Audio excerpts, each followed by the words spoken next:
নিয়ে আরো খবর জানাবো। বিভিন্ন স্থান থেকে যুক্ত হচ্ছেন আমাদের সহকর্মীরা। শুরুতে রেলপথের খবর জানবো সহকর্মী আশরাফুল আলম আকাশের কাছ থেকে। কমলাপুর রেল স্টেশন থেকে তিনি আমাদের সঙ্গে যুক্ত হয়েছেন। আকাশ, কতটা স্বাচ্ছন্দ্যে ঢাকায় ফিরছেন কর্মজীবী মানুষ এবং ভিড় কেমন দেখছেন? মামুন, মূলত সরকারি ছুটির বাকি আছে আর একদিন, শনিবার, আগামীকালকেই সেই ছুটি শেষ হচ্ছে।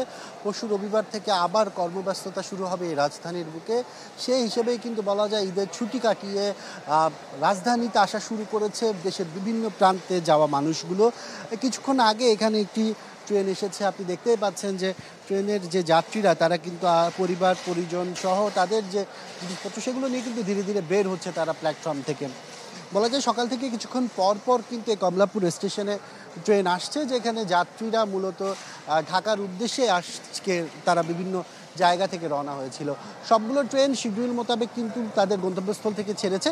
শুধু সকাল থেকে দুটি ট্রেন, একটি সিলেট আর একটি রংপুরগামী, যে রংপুরে যে ট্রেন ঢাকার উদ্দেশ্যে এসেছে সেটি এক ঘন্টা করে কিন্তু দেরি করেছে। বলা যায় মূলত এই দুটি ট্রেন ছাড়া আর তেমন কোনো ট্রেনের এখানে শিডিউল বিপর্যয় ঘটেনি, আসতেও দেরি হয়নি। সবগুলো ট্রেন নির্দিষ্ট সময়ে কিন্তু কমলাপুর স্টেশন থেকে ছেড়ে যাচ্ছে।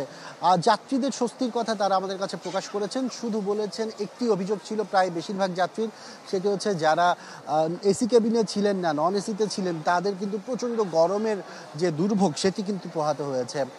কারণ ট্রেনের বগিগুলোর মধ্যে যাত্রী, সিটের যাত্রী ছাড়াও কিন্তু স্ট্যান্ড যাত্রী যারা থাকে সেখানে কিন্তু একদম বলা যায় তিল ধারণের ঠাঁই থাকে না, সে অবস্থায় কিন্তু ট্রেনগুলো ছেড়ে আসছে ঢাকার পথে। সেই হিসাবে এই দূরের যাত্রার পথে কিন্তু এই গরমের ভোগান্তিটা পরিবার পরিজন নিয়ে তাদেরকে বেশ ভুগিয়েছে।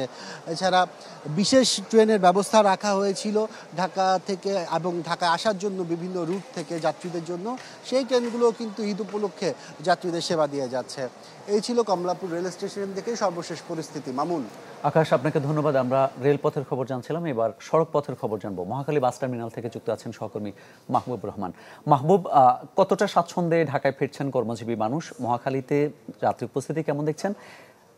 বাড়ি ফেরার পথে যেটা ছিল যে দীর্ঘ যানজট ছিল, এখন কতটা স্বাচ্ছন্দ্যে ঢাকায় ফিরছেন তারা?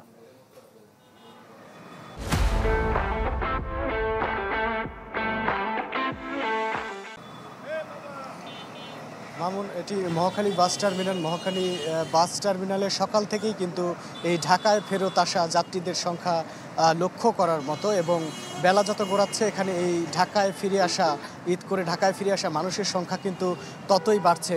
আমাদের সহকর্মী আকাশ যেমনটা জানাচ্ছিলেন যে রেলপথে ঢাকায় ফেরা মানুষের সংখ্যা বাড়ছে, ঠিক এই সড়ক পথে কিন্তু মানুষের সংখ্যা এখন বৃদ্ধি পাচ্ছে ধীরে ধীরে, কারণ আর এখন তাদের নিজেদের কর্মস্থলে যোগ দিতে হবে।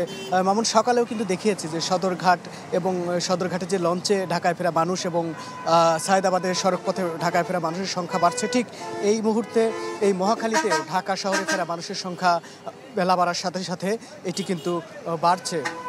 মামুন, নেত্রকোনা, ময়মনসিংহ এবং কিশোরগঞ্জ এলাকার বাস কিন্তু এখানে বেশি। এই অঞ্চলের মানুষগুলো কিন্তু এই মহাখালীর বাস টার্মিনাল হয়েই কিন্তু এই ঢাকা শহরে বেশিরভাগ প্রবেশ করে থাকে। তো এখানে আমরা যাত্রীদের সাথে কথা বলেছি, তারা যাত্রাপথে তেমন কোনো ভোগান্তির শিকার হননি, তবে গরমের কারণে একটু তাদের অস্বস্তি পোহাতে হয়েছে, তবে সেটি প্রাকৃতিক কারণ এবং আবহাওয়াজনিত কারণ। এবং কিন্তু তারা একটি অভিযোগ করেছেন যে গতানুগতিক সারা বছর যে ভাড়া থাকে সেই ভাড়ার চেয়ে কিন্তু কিছুটা ভাড়া বেশি নেওয়া হয়েছে। কিছুটা বলতে 200-150 এরকম 200 থেকে 150 টাকা পরিমাণ ভাড়া তারা বেশি নেওয়া হয়েছে বলে তারা আমাদেরকে জানিয়েছেন। মামুন, এই মহাখালী বাস টার্মিনালে যেহেতু যাত্রীর সংখ্যা বাড়ছে, এখানে সিএনজিগুলো আসছে এবং সিএনজিগুলো এখান থেকে যাত্রী নিয়ে তাদের ঢাকা শহরের বিভিন্ন প্রান্তে যাত্রীদের গন্তব্যে কিন্তু পৌঁছে দিচ্ছে, এবং এখন যে বাসগুলো আসছে এই বাসগুলো কিন্তু যাত্রীতে পরিপূর্ণ হয়ে আসছে এবং একটু পরপর এখানে এসে বাস এসে ভিড়ছে এবং সেই বাসগুলো থেকে যাত্রীরা নেমে তাদের নির্দিষ্ট গন্তব্যে কিন্তু চলে যাচ্ছে। মামুন, এই ছিল মহাখালী বাস টার্মিনাল থেকে ঈদ শেষে ঢাকায় ফিরে আসা মানুষের সর্বশেষ খবর। মাহবুব, ধন্যবাদ আপনাকে। আমরা ঢাকার খবরাখবর জানছিলাম, এবার ঢাকার বাইরের খবরাখবর জানবো। বরিশাল এবং রংপুর থেকে যুক্ত হয়েছেন আমাদের দুই সহকর্মী। শুরুতে বরিশালের খবর জানবো সহকর্মী কাউসার হোসেন রানার কাছে। রানা, বরিশালের বাস টার্মিনালগুলোতে যাত্রী উপস্থিতি কেমন দেখছেন? বাড়তি ভাড়া নিয়ে তাদের কোনো অভিযোগ আছে কিনা?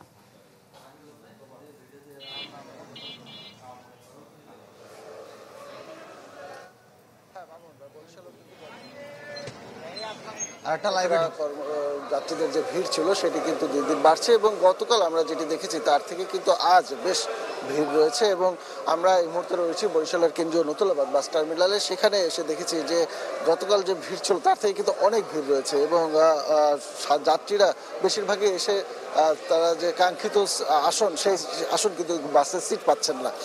তারা যেটি জানিয়েছেন যে এর আগে গতকাল তারা আজকের সিট নেওয়ার জন্য এসেছিল, কিন্তু সেই সময় তারা বুকিং দেওয়া হয়নি, অথচ আজকে এসে বলছেন যে সব সিট বুক হয়ে গেছে।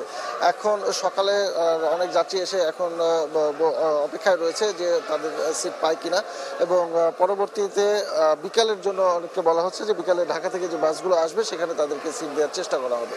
এবং এই পরিস্থিতিতে আমরা যেটি দেখেছি যে যাত্রীরা বলছে যে তাদের কাছে নন এসি বাসের টিকিট 700 থেকে 800 টাকা ভাড়া রাখা হচ্ছে। আমরা এই বিষয়ে বাসের যারা কাউন্টার রয়েছে তাদের সাথে কথা বলেছি, তারা যেটি বলছেন যে বরিশাল থেকে বাসের কোনো টিকিট নেই এই মুহূর্তে, যার ফলে বরিশাল পটুয়াখালী থেকে যে বাসগুলো আসবে সেই বাসের টিকিট তারা দেওয়ার চেষ্টা করবে, এবং সেজন্য পটুয়াখালী থেকে বাস ভাড়া হচ্ছে 700 টাকা, সেই ভাড়াটাই তারা এখান থেকে রাখছে। তো এই অবস্থায় এখানে কিন্তু অতিরিক্ত ভাড়ার আদায়ের একটি বিষয় রয়েছে।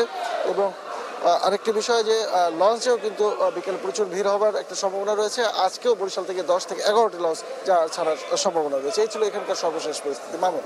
রানা, ধন্যবাদ আপনাকে। দক্ষিণবঙ্গ থেকে এবার আমরা উত্তরবঙ্গে যেতে চাই। রংপুর থেকে যুক্ত আছেন সহকর্মী ফখরুল শাহিন। ফখরুল, রানা যেটা বলছিলেন যে কি বাড়তি ভাড়া অভিযোগ আছে, রংপুরে এমন কোনো অভিযোগ আছে কিনা?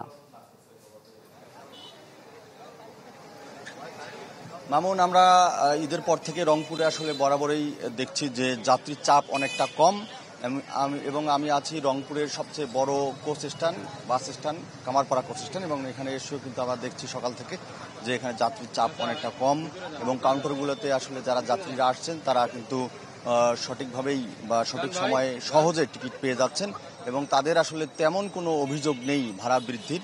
এখানে যাত্রীরা আছেন, আমরা একটু যাত্রীদের সঙ্গে কথা বলতে চাই। সম্ভবত তিনি ঢাকায় যাবেন। আপনি কবে টিকিট কেটেছেন, কি অবস্থা এখানে? আমরা টিকিট কাটিছি 10 তারিখে, এসিতে 2000 টাকা করে নিছিল। আমার মতামতে ঠিকই আছে, এখন টিকিটের দাম ঠিকঠাক আছে। তবে আসার সময় আমরা অনেক বিলম্ব ছিলাম, টিকিট কেউ পাইছে কেউ পায় নাই, অনেক ধরনের বিলম্বে আমরা ছিলাম। ঠিক আছে, ঠিক আছে, ধন্যবাদ। মানে যাওয়ার সময় আপনাদের তেমন কোনো ভোগান্তি পোহাতে হচ্ছে না। এবং রংপুরের আসলে যে আমরা দৃশ্য দেখছি যে শুধুমাত্র এই কোচ স্ট্যান্ড নয়, রংপুরের যে মডার্ন আছে, মেডিকেল মোড় আছে, সবখানে আমরা খোঁজ নিয়েছি। আসলে এবার আসলে ভোগান্তি তেমন একটা নেই। আমরা ঈদের 2-1 দিন পর আমরা যাত্রীদের থেকে কিছুটা অভিযোগ পেয়েছিলাম যে ভাড়া বৃদ্ধির, সেটি কিন্তু সেনাবাহিনীর তৎপরতায় এবং আইনশৃঙ্খলা রক্ষাকারী বাহিনীর সদস্যদের তৎপরতায় সেটা অনেকটা নিয়ন্ত্রণে নিয়ে এসেছে। তো এই ছিল এখানকার সর্বশেষ। ধন্যবাদ আপনাকে।